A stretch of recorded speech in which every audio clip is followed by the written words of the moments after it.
We need to be able to have conversations without feeling like we're going to say something that gets us thrown in jail because people happen to be offended.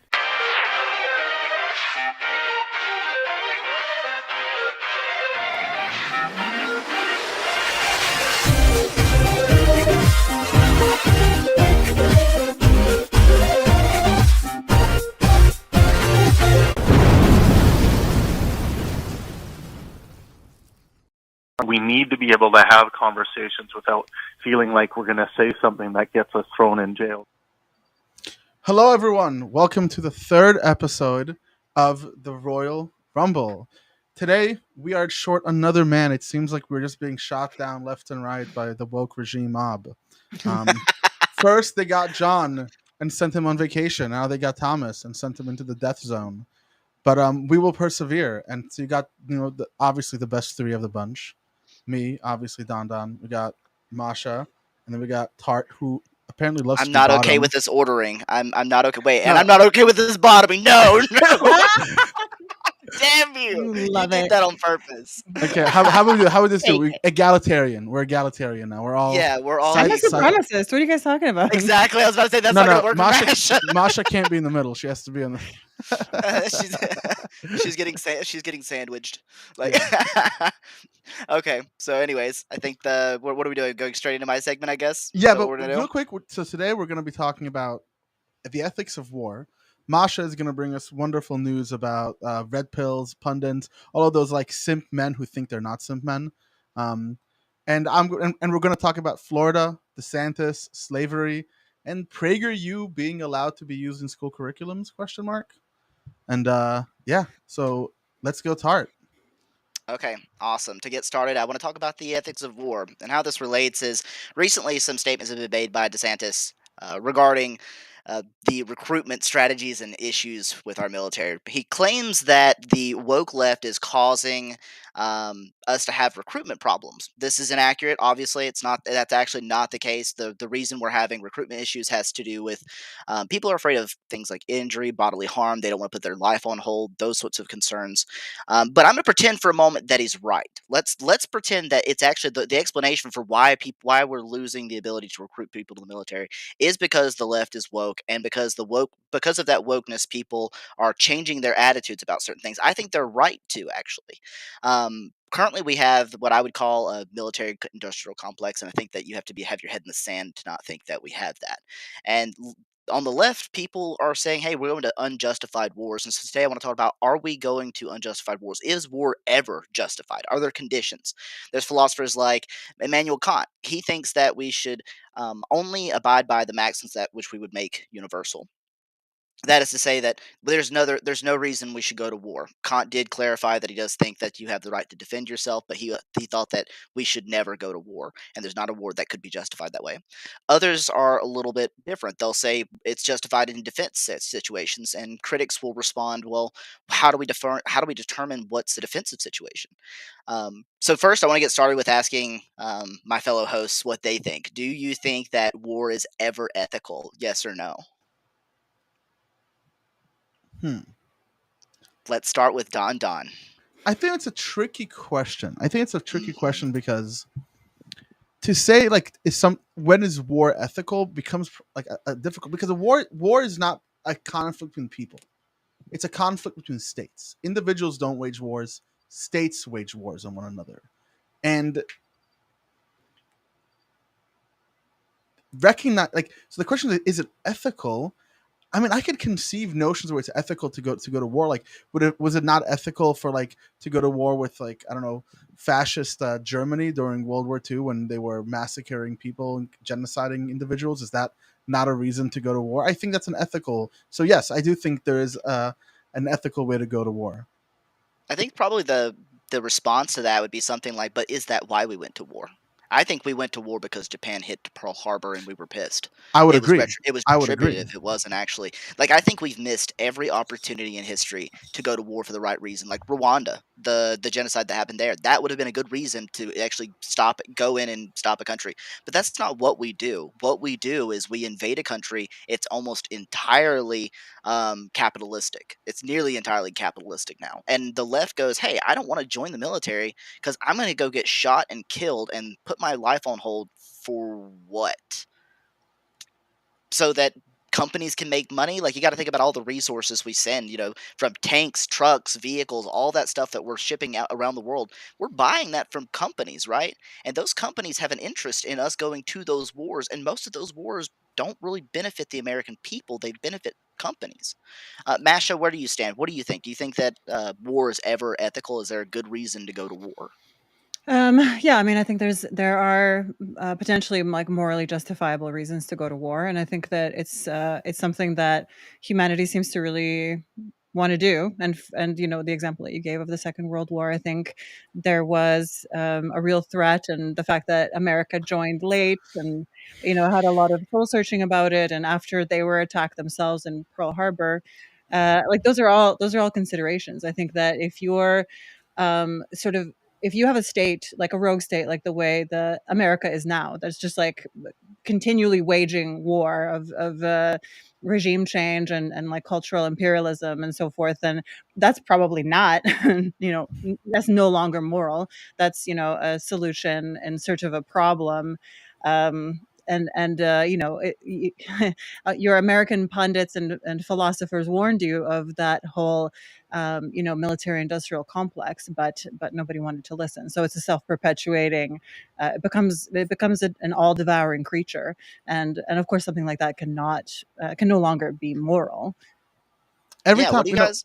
Go ahead, because Donna. you were saying that DeSantis is talking about how wokeism has stopped people from being able, like, joining the military or whatever it is, which brings us to the war is ethical. And it reminds me of like an old meme. You guys remember the meme of like the plane? There's like two planes. One is Republicans, the other one is Democrats. And the plane with Democrats is dropping bombs, but it has bombs, but it has like a pride flag on it and Mhm. Black Lives Matter and like LGBTQ on it, and like it says diversity, but it's still dropping bombs. If DeSantis is criticizing that wokeism is making people be like, no, both of these things is bad, whether or not you put a pride flag on it or an LGBTQ stamp, then yeah, I would agree with what you said earlier. Is 100%. This is a good thing. This is a win in the book of advancement. If wokeism is stopping people from joining the military because it's recognizing how like how ridiculous this military industrial complex is, how we're still dropping bombs regardless of all of these beautiful diversity inclusion. We're still terrorizing other nations, and I'm for it. I'm for it. The military needs to And adapt I'm and not even change. I'm not even like entirely convinced that it's a bad thing that we're failing to meet our recruiting goals. Like, if you think about it, I would prefer that we start minimizing our military spending, right? Like that our military spending has just been out of control for the longest time. I mean, for a very long time. We were doing so because we were worried about foreign adversaries, like for instance Russia, which turned out to be a completely paper tiger. Turns out they couldn't even handle like even our most simplistic sort of weaponry is just outclassing them by leaps and bounds in such a way that even a relatively weaker country like Ukraine is, kicking ass, right? Like, we give them a Yeah, little bit of training, give them a just cool new give him gun, some and boom, javelins, and all of a Oh yeah. sudden, Oh yeah. Ukraine's kicking ass. javelins. Just like Afghanistan was, like just like the Northern Alliance was kicking ass against Iraq and all of these. I mean, these are all like U.S. sponsored, like kind of. Um, they're the dogs on the leash for like Yeah, U.S. hegemony. It's not like Russia's actually fighting Ukraine. Like Russia's fighting a proxy war against all of NATO. So exactly. like of That's course they're exactly not. what's happening. I mean, if But you think they're just fighting Ukraine, you're naive. But like in terms yeah, of recruitment standards, or sorry, recruitment, like failure to meet recruitment targets, what are those young men going to do now, though? Like the ones that feel a call to some kind of service, and who found the military to be their place to give that service, in a way that was seen as sort of like altruistic. Like what is their recourse now? well, they Now that can the still military is join. openly hostile to them. Hmm. I don't know. I think they're probably just gonna do what I did. Just I went into the workforce. I remember I got calls by recruiters asking me to join the military, and I had zero interest in serving. And I remember my biggest reason was one, I wanted to go to college, but I was like, I'm gonna go get this new fancy thing called a degree, and I am not gonna go and have one of my legs blown off. And I think actually Masha said something I found interesting. I wanted to comment on when we're talking about these proxy wars. I think proxy wars are a really good way to show that we do have a military industrial complex. That it's actually the case that this is a profit. This is a for-profit system. So if you look at war, you see how our technology is massively, massively outclassing the competition in every possible aspect, every single time. And yet it takes us 30 years to win a war. Why on earth would that ever happen? Why, for instance, do you know how many conflicts we lost in Vietnam? One conflict the entire war, and it took 30 years to win because we set up rules that intentionally kept us from being able to win. We were doing this whole we didn't want to invade the North. We didn't want to go into the Ho Chi Minh Trail to stop the individuals who were coming that way. That's how the insurgencies were happening. We didn't want to win the war. Why do you go to a war that you don't want to win? Because there's money to be made, right? That's the only I think that's really the best explanation is that we have to send them rations, we send them vehicles, and every time America goes to war, we don't deploy the same vehicles. As an example, the wars in the Middle East, we deployed vehicles that we then left. We leave our technology there. We don't bring it back. And so this is what the military industrial complex is. And so even if DeSantis is right, even if he's right, and that's actually why people are not joining the military, I think that's a good thing. I think that's the right thing. I mean, maybe, but you can't have it both ways. You can't be part of flag Twitter and be like, "Oh, we support Ukraine," and then also totally turn a blind eye to the reason that many of the people that would be sort of best fit to serve in an actual military are turning away from the military. Just this kind of mind fuckery of that is just stunning to me. And I think that Ukraine, of course, is only just a giant dumpster fire of material and personnel. Basically, they're just throwing all of the old shit out of their NATO vassal states into a giant black pit, so that they can backfill those orders with new machines of war. Same with the people that they're throwing away there, that they're blood soaked the soil there, and that's fine. They're just, it's just this massive, like I said, just a throwing away of some of the most precious resources of this planet. And then supposedly the same administration has concerns about environmentalism, where the burn pits. The U.S. military is the biggest polluter on the fucking planet. But we're gonna continue to wage this style of war that is worse than attrition in a way, right? It consumes all of the productive capacity, all of the will and the love for your country and for your fellow human being, and all of the most beautiful, optimistic, open-hearted sort of intentions of young people. We're going to go over there to fight for Ukrainians. You're basically just throwing that in a grist mill into a black hole to be devoured by chaos and nothingness and emptiness forever. It's the most disgusting, fucked up shit I've ever seen.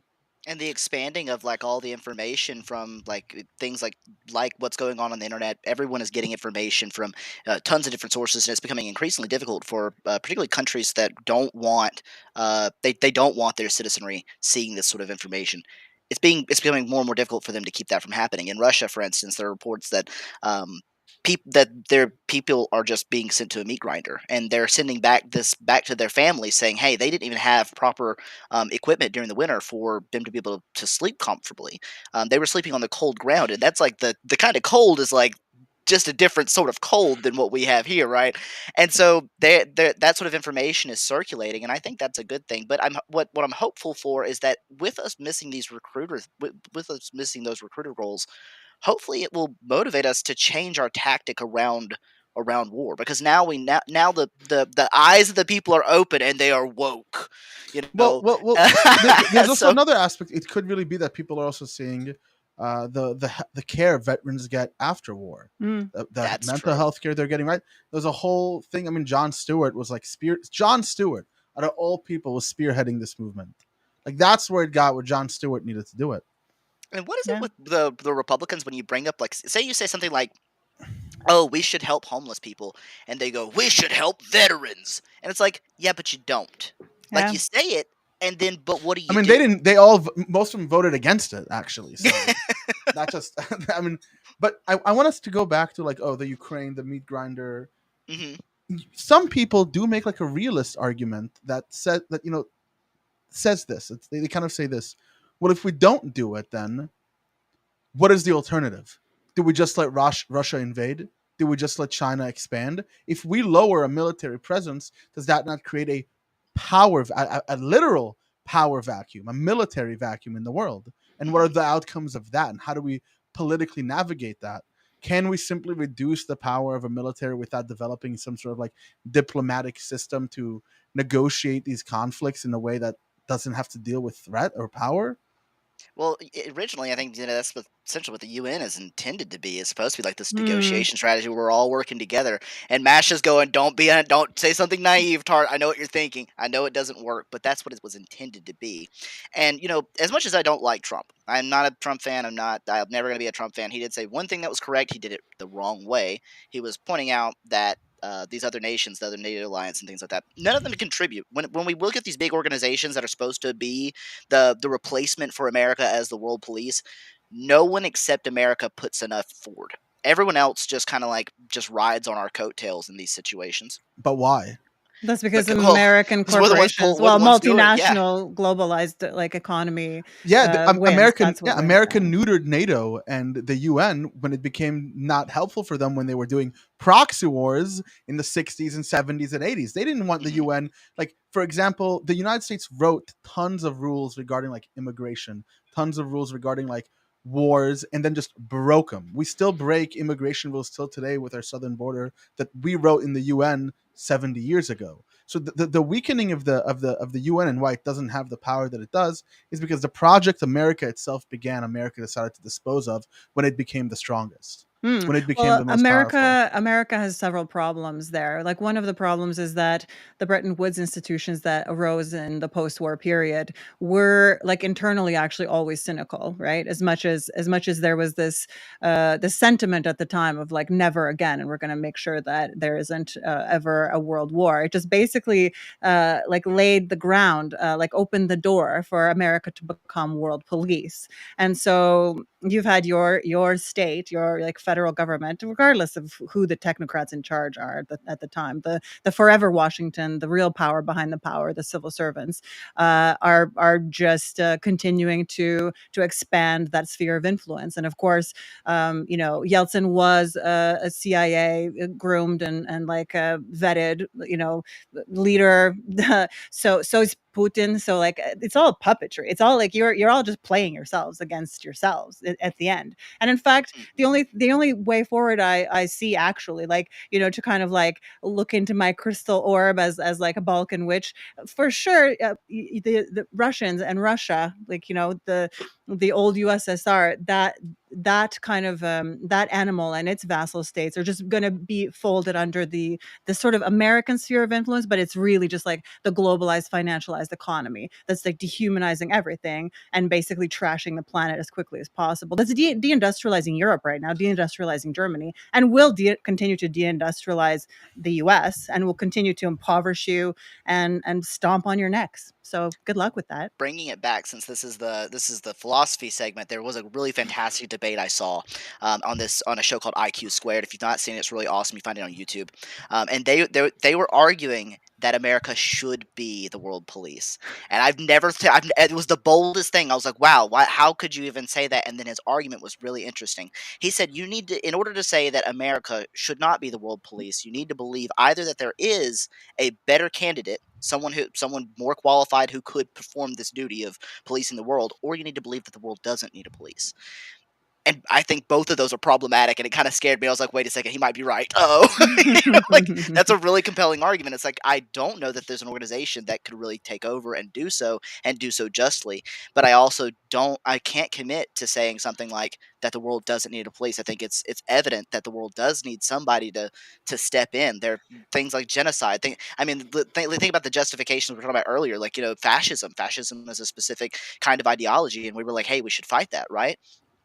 And so it seems like, well, who's going to do that? Who's going to do that? And that's what I was alluding to earlier, right? The UN was supposed to be that project, but it failed. It was weakened at every level. And I think that what Masha hints at, well, I don't necessarily might agree that there's an intentional, like, human aspect to this force. I think it's much more systemic than that. But I think that the military industrial complex as it exists, and the benefits individuals get out of the wealth and prosperity, and generally the way in which capital is allocated within these individuals and the groups, just that was what was good for it.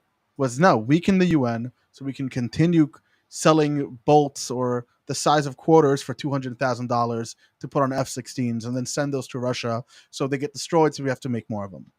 Like, I mean, the real problem was the IMF and World Bank, these like financial institutions that were supposed to be pulling the levers of like the globalized economy, really kind of like fucked up with Africa. Like there's did. so much, there's so much dubious debt that was like extended to various African nations, and then obviously like that externally installed dictator just like absconds with the money, but then the nation is left to pay for the debt. So you've impoverished whole nations for generations. Like how long do you think that that's going to go on before another state, like the new kind of multipolar world that we're being kind of teased with right now? Of course, China comes in with their Belt and Road initiative, and does at least a little bit of like infrastructure building. It's a different kind of imperialism, right? It's like, oh, we're going to build some things. It's not just like extractive and punitive.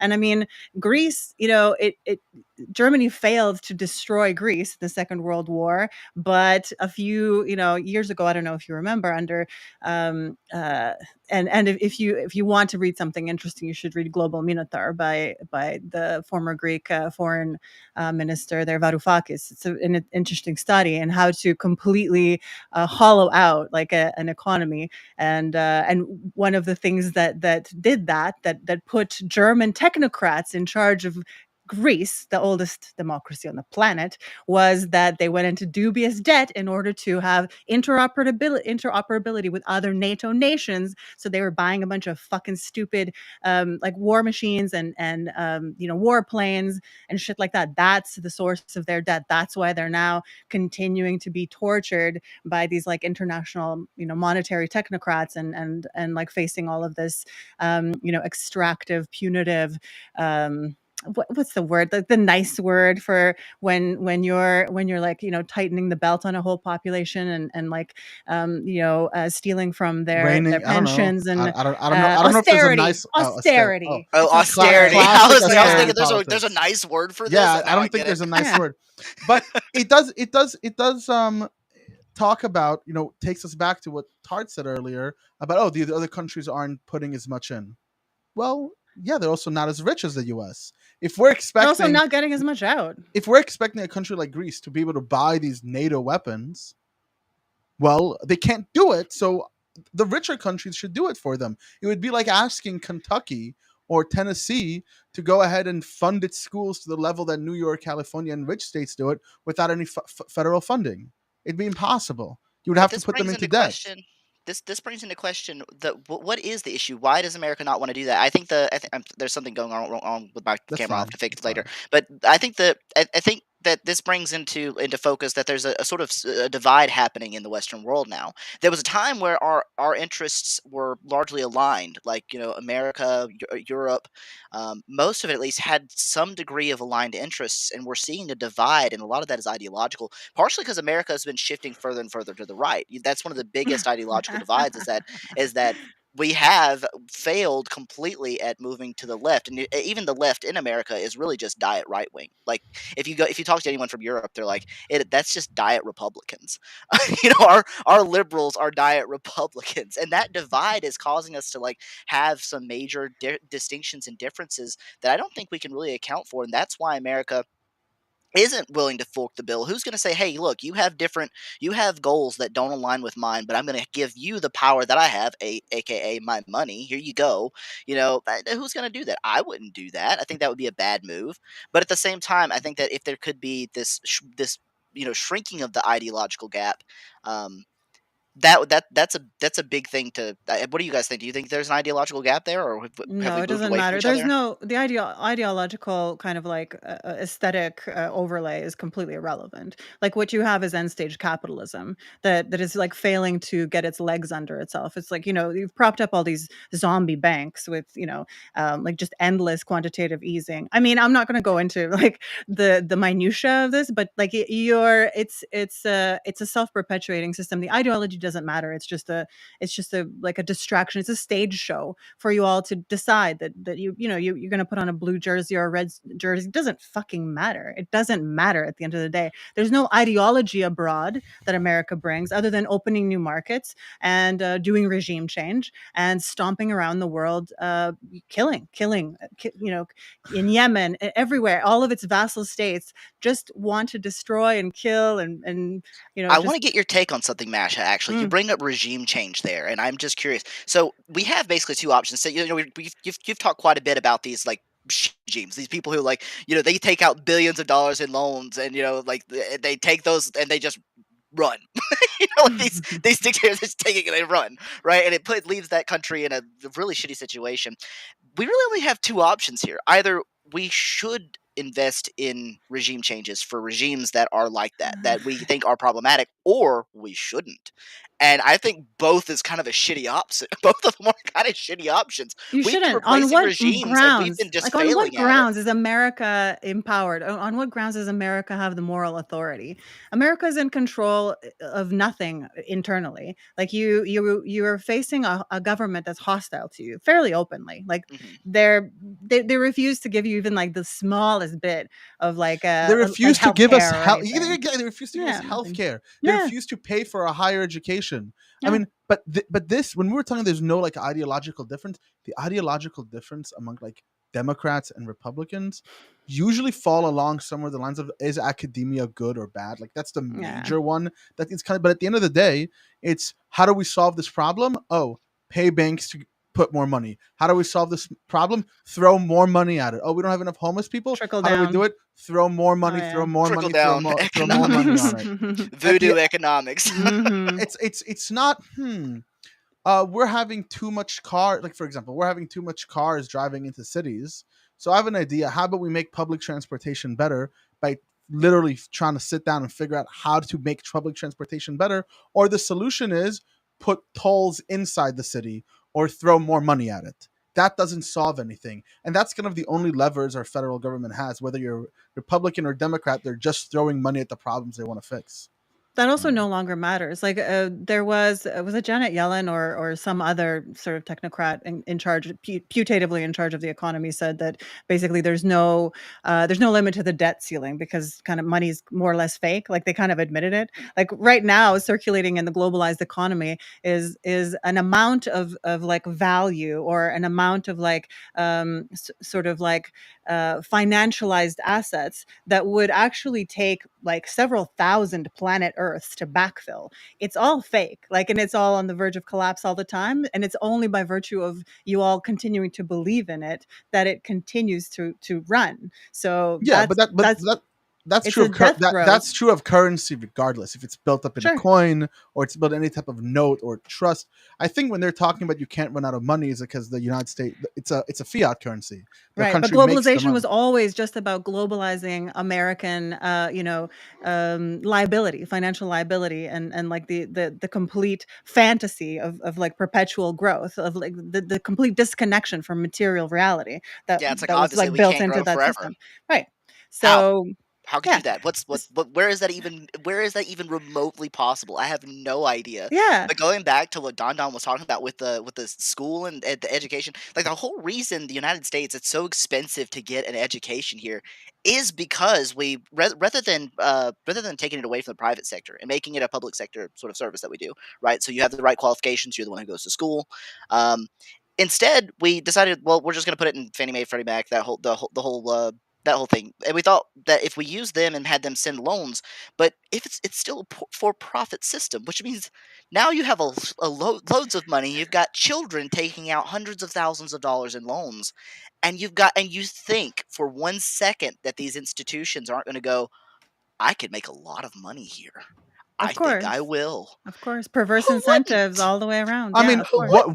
what a better system to make sure you have a forever productive workforce that doesn't just need to pay for its living, but Yeah, it's has to debt pay, slavery. but Yeah. be in debt Bingo. slavery forever. Mm-hmm. Because there's no way for you to buy a home, to raise a family anymore, because you can work as a waitress or own a small business or make shirts or whatever it is that you can't do that. So you're going to have to go and get a job that qualifies you to be a liability insurance buffer for the medical industry, whether you're a nurse Hell or a yeah. healthcare worker, just a liability buffer. So they can't sue them. They sue you and your license on the line. Or you're a teacher where, once again, if the kid does bad, you're the buffer between yourself and that system. Or you work for a Fortune 500 company or a tax company that when things go wrong, it's not the CEO's fault, but rather we got to replace the workforce, we got to cut this and do that. This is what it is. So you go into debt to become a legal liability buffer for someone, or you work for shit wage where you just scrape by and you don't even have the ability to protest and advocate for yourself.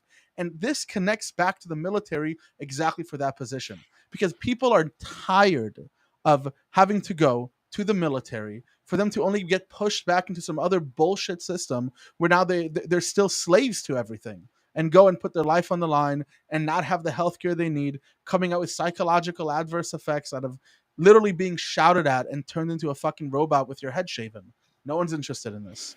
And all the while, all you're end up doing is you're not profiting even your country. Like these people are motivated to serve their country, and they're not profiting their country. All they're actually profiting is these organizations that are selling massive amounts of billions and billions of dollars worth of equipment, meals, all sorts of things that they're buying, and we're sending them off to war to get oil. I mean, like that's a meme, but it's a meme that's actually true. Like I saw this one thing. It was like when you accidentally put too much oil on your food, and it showed like America like invading a salad.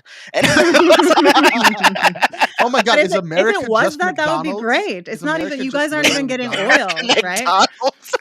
Like Is you're America getting just oil throw oil for at it, right? We want more right. oil. We need oil.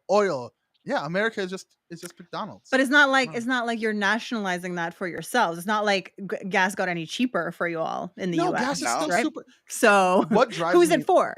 Like it's What drives me insane, Masha, is that I'm Mm. driving around and gas is like $3.60, $3.70 a gallon, and I'm thinking to myself, before COVID, we were sitting at like a nice 2.5. It was whatever. It was a little, but then COVID happened. It shot up to 4. Why is it not coming down? And they go, well, we have a war in Ukraine. That doesn't fucking matter. Doesn't bother me. So how long are we going to keep this war and keep gas prices up? And then once gas prices start coming down again, are we going to find some other reason to keep it high to justify to people? There's no justification for things that, like, we have an entire society organized around driving. North America, where the United States or Canada, is organized around. It's a massive parking lot. We Right. The need gas.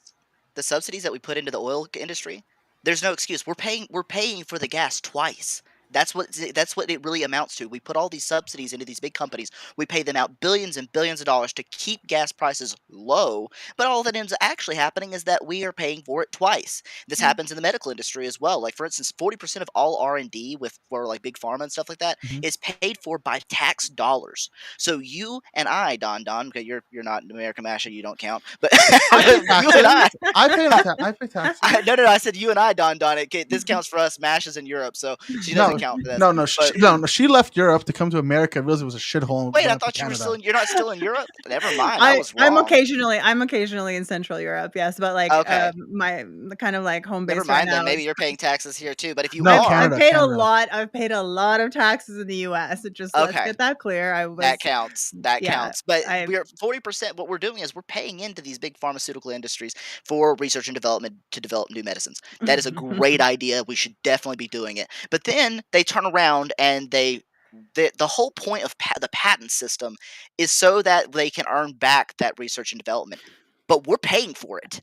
40% of it we're paying for it, and then you get to get a patent on it and sell it back to us, and then you have patent sharks who go out and buy these patents, jack up the prices of life-saving medications to insane degrees, all for profit. It's like, why is this still privatized? Why are we not doing this in a public sector setting? It doesn't make any sense to do in a private sector setting. I have no idea. I think this conversation can devolve all the way to GameStop and how the stock market. We're like, no, we can't let people do what we've been doing for generations. Dude, the app was called Robinhood, and when some Robinhood shit started happening, they shut it down. I'm like, oh, come on! Like, that was some cool stuff. Love it. Yeah, it was supposed to be about like, oh, take from the fucking rich pieces of shit.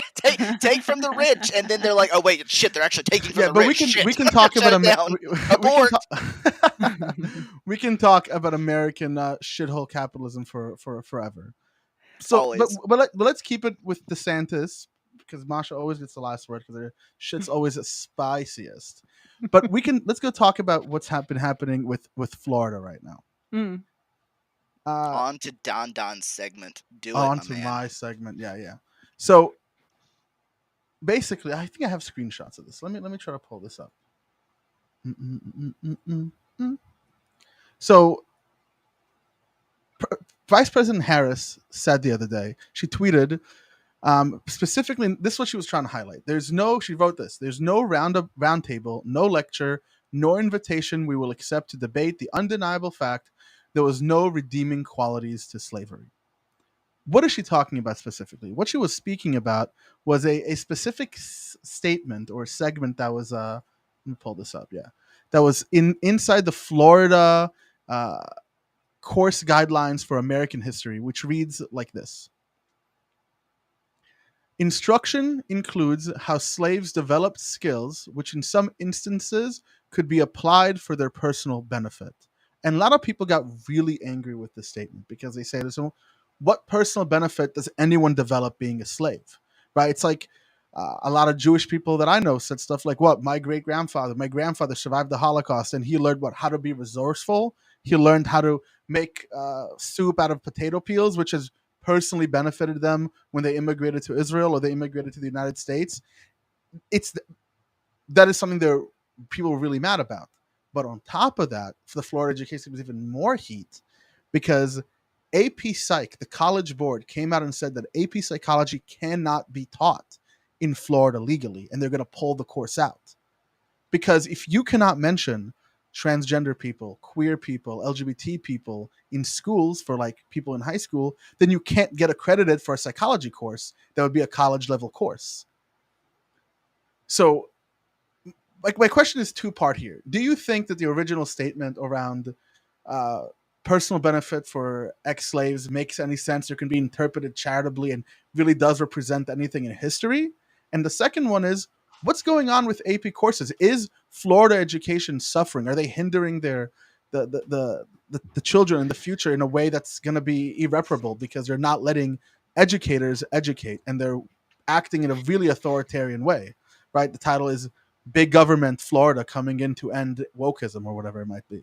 So the answer to the first question about I don't think there's a charitable way to interpret that. I'm going like, no, there's just, it's like saying if I get kidnapped and my kidnapper drives me to another city and my current city gets nuked, do we go, yay, kidnapping did something good? No, we go, no, you happenstantially got me out of a city that was nuked. You didn't know that was going to happen. That happenstantial good that happened is in no way attributable to the bad thing you did. Slavery is the bad thing. And even if they're correct that there were skills, you can't attribute that to slavery. That's the problem. It's like that you can't do that. Like your kids get to grow up in a better country. That's not attributable to slavery. Slavery didn't do that. What slavery did was it took people from their homes, kidnapped kidnapped them, brought them here, put them into work where they didn't even get paid. There was no benefit to them, and even if they could have benefited from their skills during the time post slavery, they were completely like, think about like sharecropping. Sharecropping went on, like they slaves learned how uh to to tend crops and do those sorts of things, right? And then Yeah, even after yes, they were 100%. freed, the sharecropping system abused the living shit out of them. Just historically, he's just factually wrong. And the second question jumped out of my head because I was pissed off about the first one. So, No, what so was the second Masha, question? do you have anything to say on the second one before I reiterate the first? Yeah, one yeah. before I I have a reiterate? question. I have something to say about slavery. Okay. You're gonna You love do. this. Let's You're go, gonna love this. Masha. Let's Here's my go. very spicy take on this. So, under slavery, human beings were assets, were objects, were dehumanized. Tortured, raped, all of these things. Post-slavery, human beings are liabilities. That's the original sin that you're now born under in the U.S. is that you're a useless eater until the system makes some use of you. And in fact, you continue to be only a citizen insofar as you have the power to consume and the power to work, and your owners, your masters, have actually no um, you know uh, reciprocal duty to you whatsoever to keep you alive or to give a shit about what you do. So you're still kind of slaves in a way. Sorry, just I to love that you debt point that and out. That's yeah, awesome, Masha. I I mean love that one. that slavery, capitalism as a yeah, form of wage slavery. I yeah. mean that is a notion that I think Americans and America struggles with, because really it's the propaganda that was done during the 50s and 60s against anything that even sounds like MAR and X, right? Yeah, Right? It just anything with X bad, just automatically. And Marx, socialism, anything that remotely sounds like any idea developed in Eastern Europe, garbage pile. America thinks about. So to your second question, which I recalled after I stopped being pissed off because Masha said something awesome. Yeah, yes, we are doing it. This is detrimental to the students. Like not being able to have AP psychology is going to hold those students back. And if you can't talk about certain topics that are just topics that we have to be able to talk about, this is part of sort of the backdrop of what Pangburn really is when you think about it, is like that open conversation about these sorts of things and not withholding those. And high school students are well within their intellectual capacity to be able to talk about these topics and not be like weirded out or confused by it or something like that. That's always the weird accusation. It's like there's not even a potential for something like that, right? And so it's important that we do give the best educational background that we can. And Florida's already falls behind on the educational systems, right? So yeah, any sort of move that's going to hold them back even further is a bad move to make. There is no benefit that you're going to get from this. And some of the bills that like DeSantis has put forward, he says there's no book bans, and yet tons of books have been pulled from the shelves of their libraries as a result of the bills I mean the bills that they're have been literally. I passed. mean they're literally. I think it's over 3,000 books at this point have been taken off the shelves and. Did the Bible Public. go with it? Because that's got a lot of messed up stuff in it. Oh, I'm of just saying. course not. Of course not. What do you mean? I don't Three I, sisters I hope that unclothing their there's something father, good coming from it. Like, unclothing their father and fucking him, so they mhm. can, and then like their descendants becoming the Amalekites. That's all biblical stuff, right? Yeah, I Sodom and mean, Gomorrah. what is So it? One of the passages says something about like she lusted after her lovers who had like schlongs like horses. No, I'm not exaggerating. That's actually what's in there.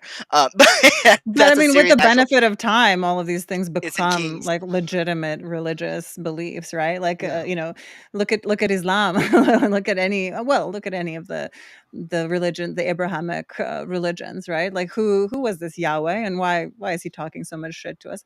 But but I mean, actually, like I think Scientology and other sort of like pseudo religions, again, with the benefit of time and like official standing and membership, if there's enough of you that think this, then you can't be told no anymore. But that's the similar things happening with the secular religion, which is wokeism, which is identitarian politics, which is this like fracturing of all classical understandings based in material reality of what is a man and what is a woman. So I understand that it's a fight between two ideologies, and I think that Florida and its governor are completely, within their rights to say no to a new ideology that might challenge their old ideology. I don't see a problem.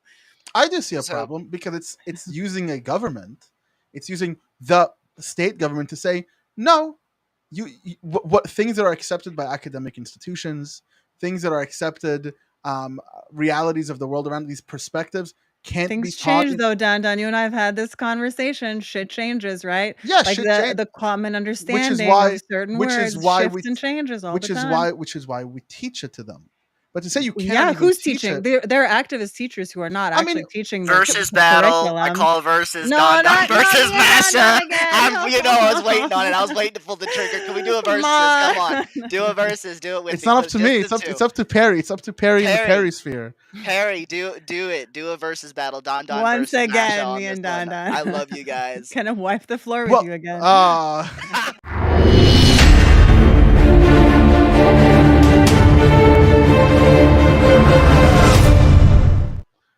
the reason why I think it's bad is the same reason why it was bad in the 1950s when the government tried to ban the teaching of evolution in schools, or tried to ban the other forms of teaching that were accepted by academic institutions that did not fit what they believed was right or wrong from a government perspective.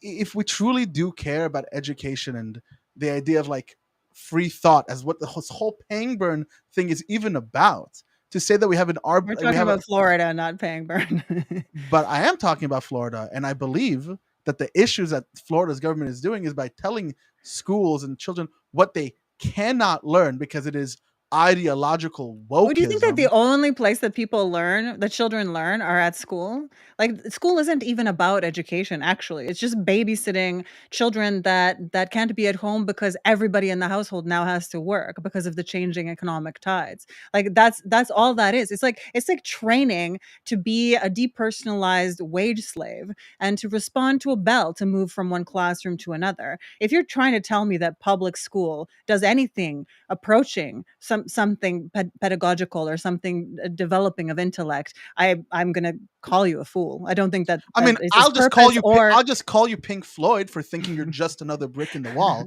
But education, whether we like it or not, we see it's pay to areas play. It's a areas in the world gatekeeping. that have better public education have a better population that's better able to advocate for themselves, and that's not just like some fools talking. This is evidence, this is reality speaking here. And to say that education is simply to make workforce little slaves, well, that's an aspect of it. That doesn't need to be the aspect of it. And to say that it's therefore okay then for Florida's government and Ron DeSantis' administration to tell a state, an entire state, that this cannot be taught in school because it's what? Making Okay, them not go to the military? what's the interest of the state in education? Well, It's the to interest is, create citizens, right, that are productive or that are in some way what the state wants, like regardless of the level. Like, in the U.S., you have a lot of power that is still in the hands of the states themselves, like rather than federally. And yeah. so I think that in this case, given that acculturation and like transmission of values, that's like the primary kind of like drive of public education. I do think that the state has a stake, like not just because they're paying for it, but because they have to deal with like the citizens that result from that process. Of course, they're going to want to set curriculum, and of course, they're going to want to, sort of like externalize things that would produce people that are not going to be productive. So if you're like inculcating someone in like identitarianism, they're just going to be a perpetual victim. They're gonna exit this like educational institution with zero capacity for thought or for like analysis or self-analysis or real engagement for anything, I because have that's what wokeism is. I have a suspicion that you would not have an issue with It's this religion. if the Florida state, you would have an issue with this if the Florida government said you cannot teach that the idea that there is no, that you can only teach that, no, if you cannot teach the idea that sex is immutable and womanhood is not something to be alienated to gender. If they said that you cannot teach that, I don't think that you would have an issue with that. I think you would have a big issue with what you're doing. If they decided Would that what you they wait one want, second? I got two things to say. If you all be like, oh, it's also not an issue. And to answer your first question of, oh, then what is the point of education? Well, the point of education is to make sure a population that can advocate for themselves. They can read, they can write. Am I just stupid and naive to think that Yeah. education actually makes people more able to advocate for themselves? Imagine you go to areas of the world where they have no education. Literacy and They don't numeracy have is not is not something that the U.S. matters. public system actually like produces anymore. Not really. It If you doesn't. look It at doesn't produce it not in New York. It really. doesn't produce it in California. It doesn't produce it in areas. I mean, I went to school here, and I would have to say that my education in school really did affect me. Not in some sort of turn me into some wage slave. Didn't just it turned me into a critical thinker in many ways. That wasn't just born out of me existing in the world and walking around reading signs and just my parents. The school system definitely has an effect, and to say that it doesn't is a fool's errand. You are specific. You're exactly falling in the I same didn't say it hole that doesn't. you fell I say into. that the state has a stake in how its citizens are educated, and like it of course it wants a certain result, and it doesn't. The result that it doesn't want is a citizenry that is perpetually navel gazing and obsessed with how what its positioning on the ladder of oppression is. Of course, it doesn't fucking want That has nothing to do with them banning, them making it impossible for AP courses to be accredited for their high school students.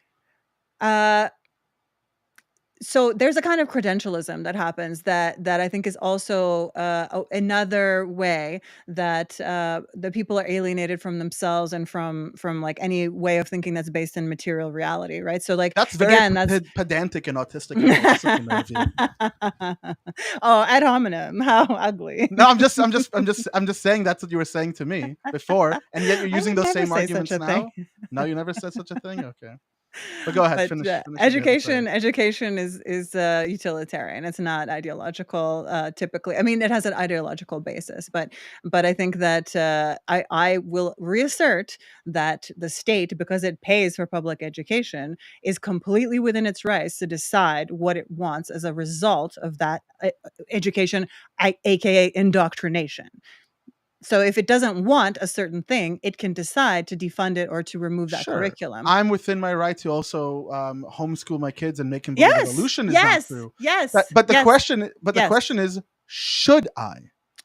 I think we ought to. I think dealing with what is and not what should be is probably a good idea. That was the Like question. ideally, we'd all have the a sort question of like was, Socratic education, and from the first moment that we can process language, where we're examining everything critically all of the time, including every pronouncement from the teacher or Okay. facilitator's mouth. That would be like ideal, but that's also not something the state is going to pay for, because the state doesn't want. Well, how citizens about we like go that back are- to the question: should Florida prohibit its AP students from learning about the theories and the ideas that are currently accepted in the academic institutions of the United States about sex, gender, and sexual orientation? Should they? It depends. I think that it's a good idea for young people, young minds, to have exposure to these concepts, but it should definitely not be sort of imposed from the angle of you will comply. Like this is the way we think. This is like the secular religion. You will repeat the mantras. You will repeat the slogans. Trans women are women. That's not what you learn in a psychology class. Are you sure? Yes. I think there's a lot of activist teachers that are very invested in these like identitarian projects, and I mean I watch them on TikTok all the time. Like they're into it. They're trying to do a thing. They believe themselves to be TikTok is a messiahs great, of the new secular anecdote. religion. I mean, TikTok is a great place to get your like information about what's happening in reality. I mean, ask all If the it's a Zoomers out danger, there. why not? Why not protect the kids from the danger, from having their minds demented by identitarianism? And would you make this? I mean, I think you would make the same argument regarding evolution as well, right? You would say in the 1950s, the state should have definitely banned evolution in schools. I think that if it serves the state to have citizens that conform to a certain, like knowledge system, then that's what the state is going to fund, and that's natural, and of course that's what's going to happen. Should they? Probably not. But should anybody be relying on the state to be the sole source of education for the children? No. Well, but I think that's not the question in hand. The question was it a good thing that Florida decided to withdraw that What a ability total for students to choose. pseudoscience in the first place. Like, what are you even pretending? It's not a that's pseudoscience. It's what- okay. yeah, But that's another point. I And decided to end the versus battle so I could jump back in. So Yeah, because do it. looks like you guys were at least close enough to a synthesis. I was like, okay, they're close enough. I don't think they're gonna But- come to a full agreement. I don't think But- that's gonna happen. That's but not gonna happen. the next thing, the last third thing, that Florida also said that elementary schools and schools at all, as a part of their curriculum, can instruct students to go and watch Prager University videos. It is Oh now my an God! accepted part of the No. curriculum. Well, that's gross. No. That's Please tell me corporatism. no. So- It's a so- lie. So one thing that I have ready for us to go is to watch a Prager University video about Robert E. Lee from about 4 years ago. Let's do it. And we're gonna watch it real quick, and we're gonna talk about it because I'm gonna cry a little bit. but remember okay. the point of this video is, why should Robert E. Lee statues not be removed? So Let's go.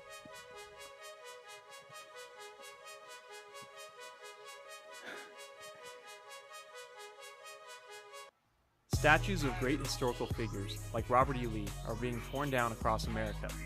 Here are some facts about Lee that remind us why his statue should remain.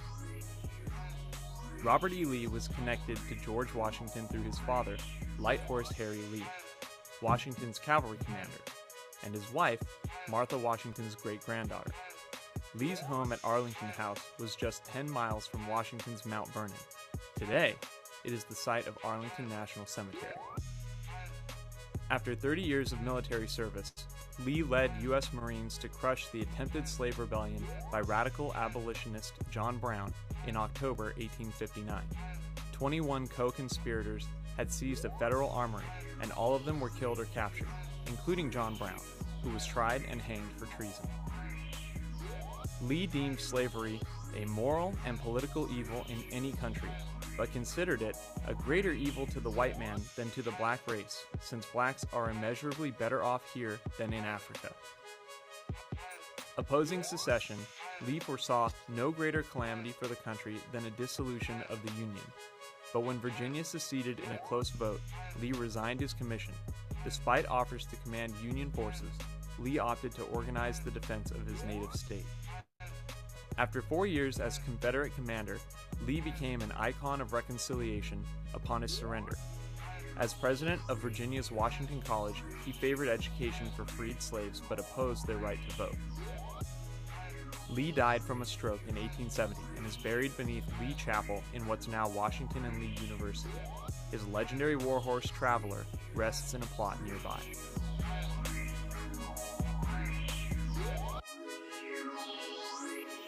Like, this video just so obviously echoes that nonsense we were talking about before, where it's just so obviously echoing that, and I'm going like, oh wait, so you're not so because DeSantis tried to soften and backpedal on the whole issue. I don't know if you guys saw that, but if you're gonna have the kids going and watching stuff like this, Prager University is not a university. They're not an education system. They're they're an ideology book. They're just out there to force their ideology down your throat.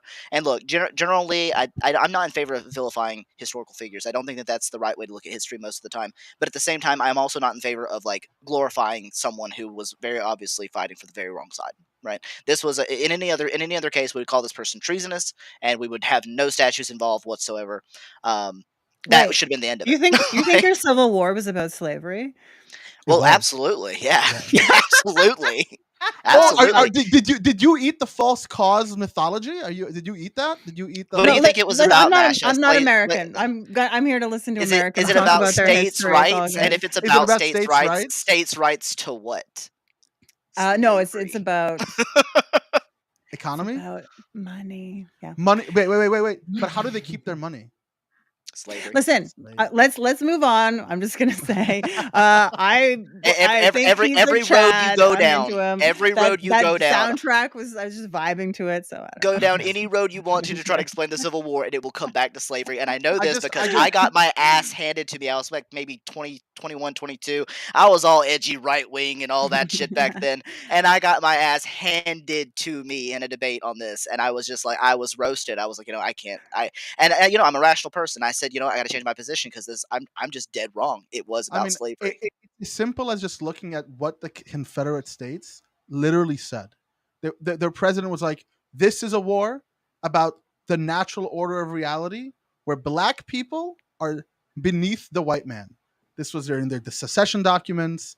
This is in what they did after the Civil War with Jim Crow and the Black Codes. It was just all about, no, I'm not going to have any black people a part of my society. And Bummer. that's really what it was about. I see this really weird trend. A lot of times, this is going back a little bit to the question about AP psychology and that sort of stuff. But I see this really weird trend where people on the right will say, "I want science taught. I want the like for instance, I want trans people to get the sort of mental help that they need and those sorts of things." And then someone goes, "Okay, cool. Well, here's what medical experts recommend." Right? Those sorts of things. That's woke And though. when you point out that historians, for instance, will it's so strong that the Civil War is about slavery, and they're like, "I want history taught as it was." And it's like, well, the historians say this. Who are we going to give the authority of what history is, if not to the historians? Who are we going to give the authority of what is like scientific or medical, if not the medical and scientific community? And if the medical and scientific community is by and large echoing one simple thing, why would we teach something other than what they're wanting? I don't know. I don't I have mean, a good explanation for that. unless there's some sort of conspiracy, See, this or is the true ideological divide. Actually, it's not left and right. It's not conservative and liberal. It's not. That's completely like we're living in a completely post-ideological It's a time. weird thing, It's Masha. You point that out. I think you're right on that one for sure. yeah. Like No, I think the it's the ideological educated divide. versus the uneducated. I think that's at the edge of this. Interesting. Okay, yeah, Like, it's the class educated versus the continues to cut uneducated. through everything, but I'm gonna say that it's authoritarians versus I'm not. I like libertarian is such a now it's such a like a dirty word. It means something gross and stupid, but like people who are at heart uh, do not experience themselves as agents in the world, but want to pay obeisance to something greater, to some authority, want to continue to believe that the state and these organizations have our best interest at heart, etc. So that's pro-authoritarianism is one side of the ideology, and a sort of like a disdain for that type of like hierarchy where someone is placing their putative knowledge system above your experienced reality. That's what I'm going to say is the new ideological divide. I think the divide is less about authoritarianism versus not authoritarianism. Rather, do we trust our academic and scientific institutions, or do we think they're ideological horse shit? Yeah. For me, question. it's the same shit that if you guys remember back then, like when everything that was cool was atheism 101, right? Like when Richard Dawkins was talking to religious The people. The Four Horsemen, intellectuals, Sam dark Harris, web, yeah. Dennett, all that. Do you guys remember Wendy Wright? No, Mm-mm. She I know talked the to name. she talked with Richard Dawkins, and she goes, the scientific community has become a sort of religion where anyone who talks about creationism is ousted from it. And that's because you are pro-authoritarians. You are pro these groups who don't really care about the other viewpoint, and they just want to push what they believe down everyone's throats. But this was from the Bush Republicans. That's a similar narrative that they painted of what was going on. And being 10, 15 years removed from that, we can see how that was just horseshit. And I think that in the same way, it's to say that the academic institution are in the same way that these creationists talked about it, and people who were just thinking that being gay itself was a disease in the 80s talked about it, and then people who were anti-evolution talked about it in the 50s. I think that's just the same rhetoric without any legs. Yeah, and I think that the weird accusation towards the academic community is just misplaced, right? Like it is incredibly difficult to swindle or get past these guys. These chaps are hard to trick. If you look Yeah. at the scientific methodology that we use, the peer review, if you can fake peer review and get away with it, you are a genius because Gold someone's going to star, find yeah. you out. Oh yeah, all Someone's kinds gonna of find you out. papers, make it into the scientific journals. They're supposedly been peer reviewed, but it turns out it's just like nobody actually fucking read it. There's a handshake in the background. Everybody's just Well, that's not it's peer a- review. it's a Peer review isn't just reading it. circle. Peer review is Medai. actually replicating the study. That's peer review. It's incredibly difficult to fake peer to get past it. I And if love your study how is not peer reviewed idealistic and you are and how not cited, you're credulous probably you not going to are. get out there. It's a beautiful Are quality. you talking about Back to oh, slavery. Let's not get too off topic because we are we've run down a whole hour. So slavery, that is are you familiar with the concept of homogeneous empty time?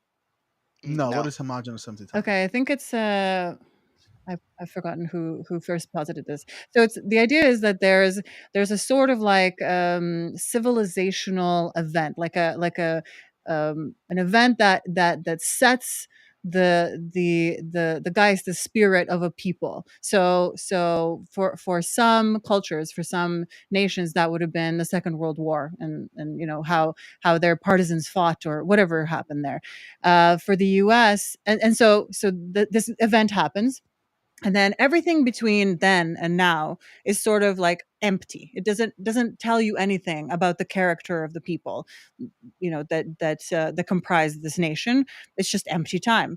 So for the US, one such kind of like civilizational event or like phenomenon, I think, was slavery. And so you're continuing to live at this time that's still current for you, which I realize like your history is just bullshit, like nothing, 200 years maximum anyway, so you have no other context. But imagine a world in which we could just decide to tell better stories, right? Imagine a world in which we didn't have to keep rehashing and relitigating who did what to whom under slavery, and we didn't have to invest in this identity that all Black people in the US are perpetual victims in search of reparations, but are rather like completely equal citizens who form the backbone of your nation in exactly the same way as any white people do. And we recognize the falseness of like race anyway, or of racial identity anyway,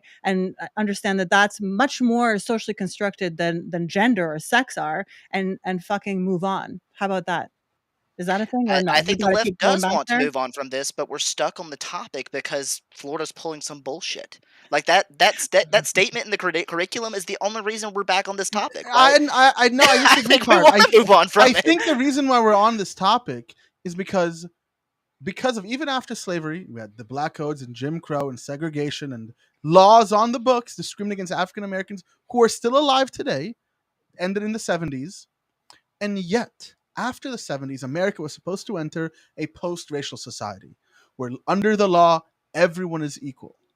But then we started seeing redlining, and we started seeing gerrymandering, and we kept seeing the prison industrial complex grow. We saw laws of saying that one cannot be a slave and work for no money unless they were arrested. So all of a sudden, you started seeing movements where the CIA has openly admitted to putting drugs in Black neighborhoods. This is why we're still talking about race, because the reality of this country is that even past the Civil Rights Act, we still had a Detroit busing case in the 1970s that counteracted exactly what was supposed to happen. Instead of creating integration in this country, the law perpetuated it and made it impossible for schools to integrate, even after the Civil Rights Act. This is why we're still talking about it, because the country could not reconstruct after the Civil War. The Civil War and everything around it was a massive failure. The assassination of Lincoln mattered. America could not reconstruct, and for that reason, we're still talking about slavery. I think it's about like how do we as a nation end up ever moving on from this? Do we move on Yeah. from it by healing and by correcting our issues and our problems? Do we undo those things that Don is talking about there? Like for instance, do we get rid of the privatization of like prisons and things like that that operate and Mhm. are using, or just it's a slave meal? I mean, do we move on that way, or do we just close our eyes, pretend it didn't happen, and say and don't talk about it? I think Don's way is better to move on from it. That's where I stand. I think it's the better way to go. Now imagine you went through an education system, and for whatever reason of a characteristic, an immutable characteristic that you're born with, that can't be hidden, whether that's race or whatever, you're categorized in a certain group. Now imagine the story about that, and I'm going to talk specifically now about slavery. Instead of the story being your ancestors were sold into slavery and were brought in ships, and many of them died, and then they were raped and murdered and pursued and terrorized and like horrifically killed, and et cetera, et cetera. Instead of that, imagine being told the story you are the end product of a chain of incredible survival, of incredible resilience, of incredible intellect and skill, and like amazing ability to survive and endure. And you're the descendants of kings and queens. That's your rightful heritage. That's your your cultural destiny. That's what your genes carry, is survival and resilience and incredible capability. Like, which would you prefer? Which story I would mean, you I've, like to have I've gone told to about the American yourself? school system. That's the narrative sold. Okay. They talk Cool. about how America dealt with it. Slaves countered. They fought for their civil rights. They persevered. That's the narrative being told in schools. But that Yeah, like we watch narrative, stuff on Harriet Tubman and how, yeah, you yeah, know, yeah. That is the that's what we status quo. learn. That is the status quo narrative. But Okay. that narrative then paints that the reason for the current disparities is not systemic. It's not governmental, but it's because of the failure of your people to self-actualize now that you have equal rights. And that's what's not. Oh, That's the yeah. problem. That's what that teaching that with discounting all of that other structural things that have happened since the Civil Rights Act is telling a group of people that you're not self-actualizing, not because you're kings and queens, because you fucked up. Mm. Now And that if you're you're, by the way, if you're in the audience, if you're listening in, I see RJR is commenting saying, "I'm dying inside." You guys can call in. You can join us, and just if you have something to add, that if we're killing you, man, get on, come at us. Like the Don and both Don and Masha have issued a not a warning, a threat. Wow. Bring it, bitch. Like Yeah. so, if you Come got at a me. problem I with want. anything being said, get on here, jump on. We're here for you. We will fight you. Yeah. Come on. I'm keen. I'm keen to talk to anyone. Yeah, Absolutely. but Masha, you take it away now. It's your show now. Yeah, Your it's show. your Oh, turn, it's my man. segment. Yeah, Yeah, it's your that's part of your segment. segment. That's a good. Harry, That's a but you good know what? stopping point. It was good. We also have to start getting the intros for the segment.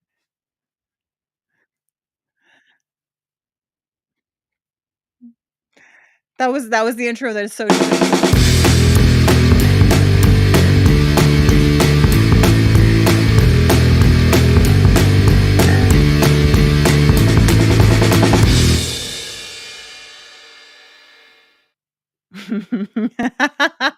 Yeah. Okay, so hello, friends and Americans. I'm Masha. I'm a female supremacist for real. I on my show, which is on Wednesdays, I like to talk about and explore female strength, beauty, self-development, and expression, and why women are the superior sex, and how we are going to begin to behave that way. But on the Royal Rumble, what I bring to the table is more focused on men. I don't care to tell men what to do, but sometimes, out of the goodness of my heart, I'm going to tell you where you might be going wrong. So something that I've been aware of, that I've been seeing a lot lately, is some of you are really allowing bitter strangers on the internet to tell you how to relate to women romantically. So these like red pill pundits have just an incredible offering of shows on relationships, and they bring in mostly young women who are made to sound incredibly stupid or empty-headed or downright evil. And so what you end up taking is not the red pill at all, but a kind of black pill that sees you isolated from yourself and others, and that sees you engaging with the world, and particularly with potential romantic partners, in an incredibly cynical, pessimistic way that is sort of self-perpetuating. So, in other words, if you go out there with the firm belief that what you're going to find is exclusively some kind of transactionality, of which you're going to become the inevitable victim, and that all women are hoes, well, then that's what you're gonna fucking find. So quit fucking around and bring your best self to the endeavor. Stop listening to strangers on the internet who are grifters, who want to get between you and true affinity with another human being because they can continue to sell to you. Many of them have marketing strategies that identified your pain points, and they continue to jab your pain points. So maybe stop giving them attention and money and your soul, and start engaging with the real world, with real people, with women who happen to also be people, on the basis of affinity, on the basis of shared interests, and carry on. That's my segment. That's what I want to talk about. Good. Thanks. Okay, I Well, love that you're can we bringing just this say up. you're talking about Andrew Tate? while I'm talking talking. about I'm talking about the Whatever podcast as well, and about Oh, just that's Pearly the same things, thing. Pearl Davis. That's Andrew Tate light. and Right? all those No, books for yeah, incels and the incel forums, and like yeah, there's this like what's the term, high value women and high high value value men. males. It's Yeah. like this terminology, and I did do this little fun experiment once, and I still can't get away from it. I decided to start clicking and joining on those like little incel forums just to see what would happen. And my advertising, dude, these advertisers, Facebook, YouTube, Google, it was hilarious. They started sending me. I think I told you guys like dick enlargement pills, and they that like the ads for that. And I was like, so they know you got a little one. Like, I come had on, a dude. similar had a similar experience. I was doing research for like Andrew Tate, Steven Crowder shit like a while back, and I was on my YouTube account, not like my regular YouTube account, and that because it was a fresh account, the algorithm just like it had no other things except like incel Andrew Tate red pill stuff, and the things that I was getting was two prong. One of them were like dudes just working out, like just men just super buff, and then women just like ass, just like videos of ass everywhere. um, this Ass was video. That's my feed. That's my feed too, because like I'm so interested in like health and the wellness same and like thing. optimization and the Huberman Lab and like the Joe Rogan things I follow for reasons of like because I'm interested in like physical development. Yeah, the algos totally think I'm a dude. So I started helping them out and just like typing in search terms like big soft naturals so that like I get more of that and like less of like, oh, you're a woman, you're probably a piece of shit. You should probably buy all these products to make yourself actually I see. palatable to to the human beings out there. Oh, you I need almost to. want to like write one of these like hookup books or whatever, just to see how many suckers I could make money off of doing that. Like I'm going like these guys, they are seriously like Hey, if you're there suckered might into be a this stuff, niche. this is a bad like these guys have no You idea have what they're nothing. talking about. You They have have nothing to nothing say to to these offer you. men, though, Tart. Let's be real. No, Like no. the gay male culture is so much more honest and like direct about connection. No, That I think I there's would a like to niche. have There's a anything. niche. There's a Well, we niche just of mostly want to fuck half the time, to no, be no, no. honest. Like I'm just saying, of incel homosexuals, and you can capture that niche. I believe in your to incel homosexuals. I want to find I, incel homosexuals now I because it's think so easy to get laid I in think the I gay think community. you could be the first one to actually go broke because your advice would actually work.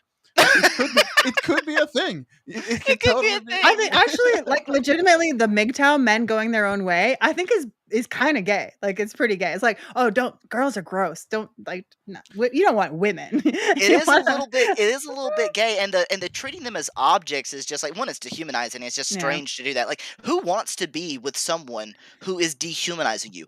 Who in their right mind would ever want that? I don't. I mean, like, okay, I'm gonna tell you who wants that.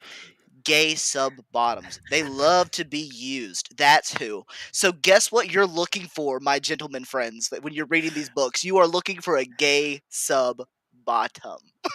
Get on Nice. Grinder. But I actually watching Barbie today with my when I had a little mom date. I watched Barbie with my mom today, Cute. and that movie. First of all, philosophically, I thought it really explored the concept of Sartre's look, because people always, when I say gaze, they think I'm talking about tart. They don't think I'm talking about like the gaze. GAZE. Yes, it really did talk about that concept in a really meaningful way. Where like a Mm. person starts like recognizing their notion when they're being looked at and gazed at and played with and having expectations, and they're kind of talking about the fact that you kind of assert yourself when you start becoming an adult, when your gaze and your look starts defining other people. You kind of joined. Very interesting. But at another issue that they did suffer with it, that they did play that game that like the feminist movement has been saying for a long time, like, oh, you don't need nobody, you can assert yourself without any validation from anyone else. And they kind of like flipped that around, where the Ken dolls, like the men Ken dolls, were like these simps who just wanted Barbie's attention so bad that they were willing to like instantiate like a patriarchy in the Barbie world or whatever it might be. And I thought it relates to this because a lot of times these simps and men who flock to these Andrew Tates, whatever, are just so resentful and so angry at the fact that no woman pays attention to them, because Mm. all of their internal validation comes from the fact of being looked at, and they don't have that female gaze attached to them, so they feel worthless and sad and weak, and they're going to these guys who are basically doing two things. One, focusing their resentment at the object of their ire, where it's like, I can't have this, therefore it's disgusting, it's weak, it's bad, and then telling them you'll be able to dominate and control that in the same way. You know, I hear I've not gone and seen Barbie. Don't tell my gay friends because they'll disown me. But I hear a lot of this going around, especially on like the Discord community, is the sort of mentality where it's like there's a, I'm the big strong man and I want to dominate you, and it's like, have you ever considered maybe there's people out there who don't like that, they don't want to be dominated? I remember somebody like saying something similar to me about how I should be dominated, and I was like, okay, well, but why? And he said, well, because you're a little twink, and I'm like, yeah, I'm little, I'm 5'7", I weigh all of 140 pounds, like I'm not a big guy, but that doesn't mean that I want to be dominated in any real sense. Like that, I don't want to be, tossed around like that. I want you to see me for me if we're gonna be in a romantic connection. Now, if it's just sex, coolio, let's do it. I don't care. But if it's gonna be if you want a romantic connection with me, you've got to connect with me, which means you got to relate to me. You got to have similar interests, those sorts of things. That's much more important, and it's part of being seen past. Like if you're just looking for sex, you can see them as an object. That's fine. Have your funsies, but they better be looking for the same thing, because if you're looking for a romantic connection and you're doing it the sexual way, you're not going to get there. Right? You have to see them for who they are and what they love and those sorts of things. Those are the Yeah. qualities that people are looking for. Beautiful. That's a really good point. And I think that if you're going out there looking to engage on the basis of that kind of transactionality, that women are kind of machines, and you put certain kind of tokens in, whether that's the right kind of words or whatever, and like sex comes out, then yeah, you're going to end up just like masturbating with a woman's body in a very mechanical way at best. So that's, again, it's all about intentionality. Like what you bring to it is what you're going to get out of it. And Well- and ultimately, unless you're a billionaire, there's going to be someone with more money if you're, presenting yourself as a high value male to dehumanize these women as like objects of your High value. conquest. What is high value? Like, let's say you're talking to these people right now. Not me, but me. I'm taking the place of a person who now sees the world through the lens of these guys, and I'm like, I aspire to be a high value man, and I'm looking for a high value woman. Like, what do you tell that person? Well, that I mean, what am I gonna say to them myself? No, what that I want to they're hear. I dumb? want to hear Masha, because Masha, what A high do you value think male? is a Look, deprogramming look. rhetoric to stop If that? you're telling me you're an alpha male, you're probably not a fucking alpha male. Yes, clip that. Yeah. It's the whole like big dog, small dog. Like the small yappy dogs gotta be barking, but gotta be taking up that space. The big dogs move in a way that it just that's what it is. They emanate that energy. Same for alpha males or males who are secure in themselves and carry that energy with them. Women can tell. Women can tell if you're trying to like fake it till you make it. If you're trying to present something that's not real. We do tend to have really good instincts about that. So I wouldn't go out there on that basis, because you're really cutting yourself off from not just like a potential real relationship or connection on the basis of affinity. For example, like lifting weights or an interest in philosophy. Like women are people. We do have interests. Like And so those interests are diverse. Like I think yeah. some of this is like a cookie cutter approach, right? What they think is that they're going to meet someone like Masha, and they're going to be able to tell you all about Masha. Masha wants X, Masha wants Y, Masha wants this. No, you're probably just, at least on some of those, you're going to be fucking wrong. You might get one or two right somewhere along the way, but she's a human being. These people, that they are people, right? Women are people, and that's a very strange concept for these guys for some reason. They have interests, and those interests are specific. Some of them want the big, strong, muscular guy, but plenty of them don't. Plenty of them want a guy that just meets them on their level. Masha wants a guy who's going to be her bitch, maybe at best, and I don't even think she wants a guy. Like, so you gotta think like, okay, Masha you wants did to me create. dirty there, babe. You did No, me dirty. Masha wants a creative enterprise. She wants a man with internal simp energy, but doesn't present with simp energy. Who then she can She's like into pegging. do She's a whatever My she pegger. I wants. see it secret, like now. my secret, like a super perverted, like, oh my God, I can't believe, like my deepest, darkest secret of like what I really desire. I'm gonna like say it on on the Yeah, show. On yeah, air. yeah. Let's do Say what you're it. gonna Let's do say. it. Is actually is Yeah, yeah. actually a man who can top me. Is Maybe. actually, yeah, Really? that's Wow, my Andrew Tate's right, I most guess. secret inner desire, is like someone Uh-oh. who's my equal, and like who can sit in the throne next to me, and who can bring that kind of energy like You that. want to Well, I keep know that's you you know to that's your funny. queen. I actually resonate with you because I feel like I want a woman who's able to match me, there who you I go. can't, who's Yeah. able to contend with my beliefs, my energy, my everything else can contend with me, and like kind Yeah. of we can have that back and forth where we have like this contention with one another by which like Yes. passion arises from. So Absolutely, absolutely. yeah. No is the sexiest word, actually, right? Like if you can, and I don't mean that in terms of like, oh no, like consent or whatever, but like when someone is like, when you're going off on some topic that you're really passionate about, and your partner or like potential lover or love interest says to you, actually no, you got that upside down, you got that wrong, and wants to engage, wants to really see you and really and challenge you, that is like absolutely beautiful. Not in a fake way, not in like a shut up woman way, but like in a real way. Like they're really, really engaging with you, and they're not trying to tell you what you want to hear in order to get sex out of you. Also, another big secret, women really like sex. Like you don't need to manipulate us. Oh, I know. It's not. You ain't I gotta know. trick them. They like it too. They're not as horny as we are, maybe, but that's like neither here nor there. They still love it. I mean, Depends on the woman. Again, this is there's not a one size fits all. Like for instance, a lot of people want somebody that matches their energy and stuff. Sometimes I don't. I'm too much energy for my damn self. I prefer somebody who's a little bit quieter, who can calm me down and ground me. But and that's that's what I would look for. And I also love subby bottoms. So if you're getting on Grinder, Mr. Incel guys, what's up? Oh my God, we went all the way there, guys. We're like We went. our We did whole it, like we did it. laundry list of like I this do is what I do have to want. say that I think that our energy, like, do we even need the other two? Like at this point, No, I it's miss pretty Thomas great. John and I has miss left. John. Okay, Yeah, okay. I yeah. miss I was them. I was trying I to hype love us up, John. but fun. But no, I think we're awesome. This was a great show, and I had a really good time. And I Yeah, of think we're course. getting down to the end of our laundry list now. But do we have any comments here? Oh, RJ says he's not gonna get up in here with us. Unfortunately, I was hoping you were gonna call in. Aw, I was like, come on, come join bummer. us, guys. If you're in the audience, take the time, like, subscribe, all that good stuff. Of Stick course, with of us course. moving forward, and you can also join us on the stage and have conversations with us. You don't have to have your camera on or anything. All you do is click that link, put in your you put in like a name for yourself so we know who we're talking to, and then you can join on the stage with us and have these kind of conversations. You're welcome to do that anytime.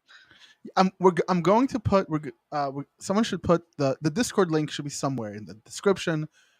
If you're watching this post the airing, jump on the Discord, put in the announcement what topics you want us to cover. We hang out sometimes there. Come challenge us, and then we'll be like, do it on the show. Do it. Come join us. Come find the Discord. Like, subscribe. We all have individual channels. Some better than others. Of course, mine's the best. Um, and and come talk The to us. Come. grind king, just like endlessly putting out content. No, I've been so Done. bad. I've been so bad. This I had like my birthday week, and then like No. I've been so bad. I've But got to work Just on content. one Don't have last enough, but yeah, like Masha, take it away. Take bit. it away. No, it's not like I'm gonna cap that. But did you know that Barbie was actually initially like it was inspired by a doll that was like made by a pornographer for sexy reasons? It's like a completely inappropriate for children kind of like backstory to Barbie. Barbie was yeah. Go. No, kind of makes sense with everything during the 80s with Reagan's deregulation. So Yeah.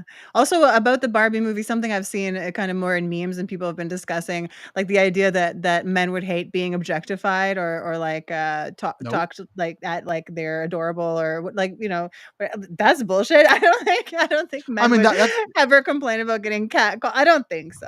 I don't think guys would give a shit if you No. cat called me. I bet what's up, baby.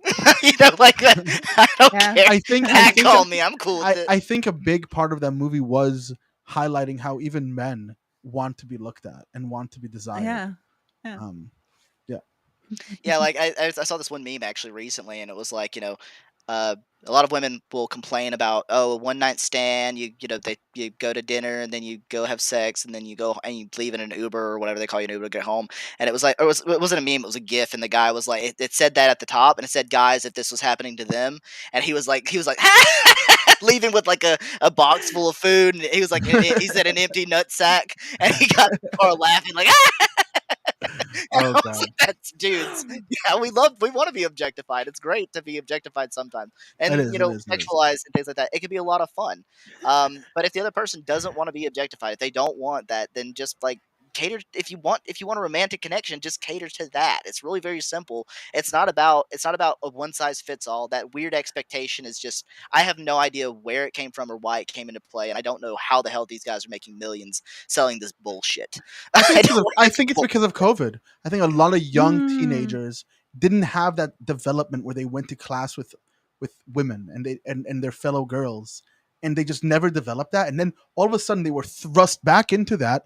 And imagine a bunch of like boys who just weren't around girls for like 2 years, all of a sudden in that space, and they're just like they're still riding off cooties in 6th grade, and now they're in like 9th grade all of a sudden, and they haven't even Yeah. gone past the cooties stage. Well, I So think it's kind of started before that though. Like did it? it's sort of the edgy teenage angst. Like look at like a lot of guys will go down like the Ayn Rand route where they get really into this writer who's like a pseudo philosopher, like total pseudo, but they get really into her ideologies and stuff, or they'll go down like they'll get the edgy Nietzsche nihilism. Mm. Like Oh. they'll read Nietzsche, think they understand it, and they don't get the first thing about Nietzsche, and then and they make it their whole personality to be this edgy nihilist.